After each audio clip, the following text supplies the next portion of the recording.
Clip number 894۔ اس clip میں آپ قرآن پاک کی سورہ حج کی آیت نمبر 52 سے 54 تک کی تلاوت، ترجمہ اور تفسیر قرآن صراط الجنان سماعت فرمائیں گے۔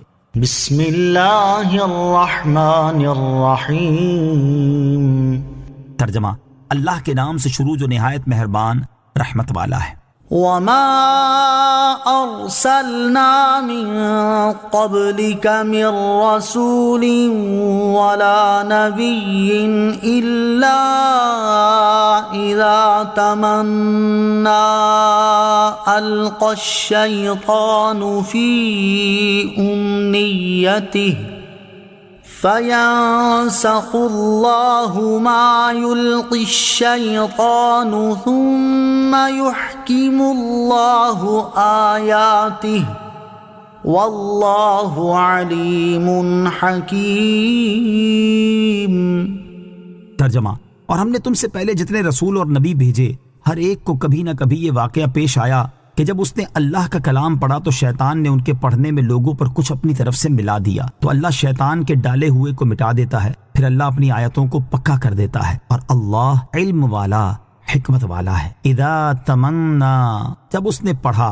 اس آیت کا شان نزول یہ ہے کہ جب سورہ نجم نازل ہوئی تو سرکار دو عالم علیہ الصلوۃ والسلام نے مسجد حرام میں آیتوں کے درمیان وقفہ فرماتے ہوئے بہت آہستہ آہستہ اس کی تلاوت فرمائی تاکہ سننے والے غور بھی کر سکیں اور یاد کرنے والوں کو یاد کرنے میں مدد بھی ملے۔ جب آپ نے آیت وَمَنَاةَ الثَّالِثَةَ الْأُخْرَى پڑھ کر پہلے کی طرح وقفہ فرمایا تو شیطان نے مشرکین کے کان میں اس سے ملا کر دو کلمے ایسے کر دیے جن سے بتوں کی تعریف نکلتی تھی۔ حضرت جبرائیل علیہ الصلوۃ والسلام نے حضور اقدس علیہ الصلوۃ والسلام کی خدمت میں حاضر ہو کر یہ حال عرض کیا تو اس سے حضور پر نور علیہ الصلوۃ والسلام کو رنج ہوا۔ اس پر اللہ تعالیٰ نے آپ کی تسلی کے لیے یہ آیت نازل فرمائی۔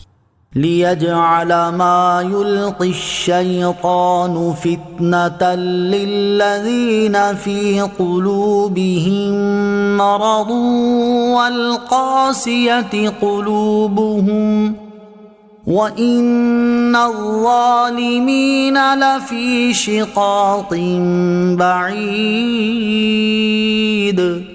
ترجمہ: تاکہ شیطان کے ڈالے ہوئے کو ان لوگوں کے لیے فتنہ کر دے جن کے دلوں میں بیماری ہے اور جن کے دل سخت ہیں، اور بے شک ظالم لوگ دور کے جھگڑے میں پڑے ہوئے ہیں۔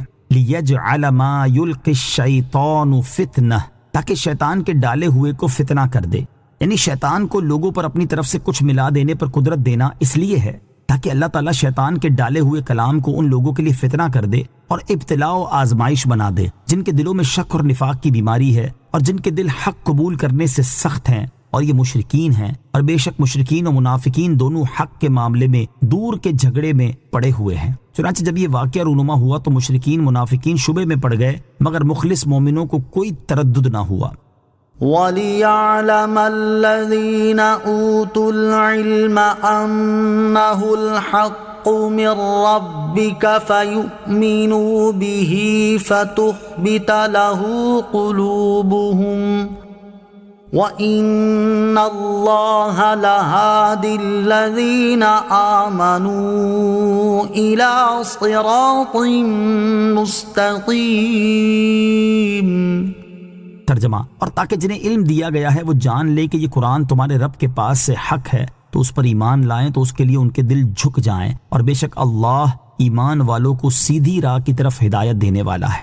وَلِيَعْلَمَ الَّذِينَ أُوتُوا الْعِلْمَ، اور تاکہ جنہیں علم دیا گیا ہے وہ جان لیں۔ ارشاد فرمائے شیطان کو قدرت دینا اس لیے ہے تاکہ جنہیں اللہ تعالیٰ کے دین کا اور اس کی آیات کا علم دیا گیا ہے وہ جان لے کہ اس قرآن شریف کا تمہارے رب کے پاس سے نازل ہونا حق ہے اور شیطان اس میں کسی طرح کا کوئی تصرف نہیں کر سکتا، تو وہ اس پر ایمان لانے میں ثابت قدم رہیں اور اس کے لیے ان کے دل جھک جائیں، اور بے شک اللہ تعالیٰ ایمان والوں کو دینی امور میں سیدھی راہ کی طرف ہدایت دینے والا ہے۔ مراد یہ ہے کہ شیطان کی یہ حرکت مومنوں کے ایمان کی قوت کا ذریعہ بن جاتی ہے، کیونکہ انہیں معلوم ہے کہ شیطان نے پچھلے پیغمبروں کے ساتھ بھی یہی برتاؤ کیا تھا اور رب عز و جل نے اس کے دعووں کو بیکار کر دیا تھا۔ یہ حقانیت قرآن کی دلیل ہے۔ صلو علی الحبیب صلی اللہ تعالی علی محمد صلی اللہ تعالی وسلم۔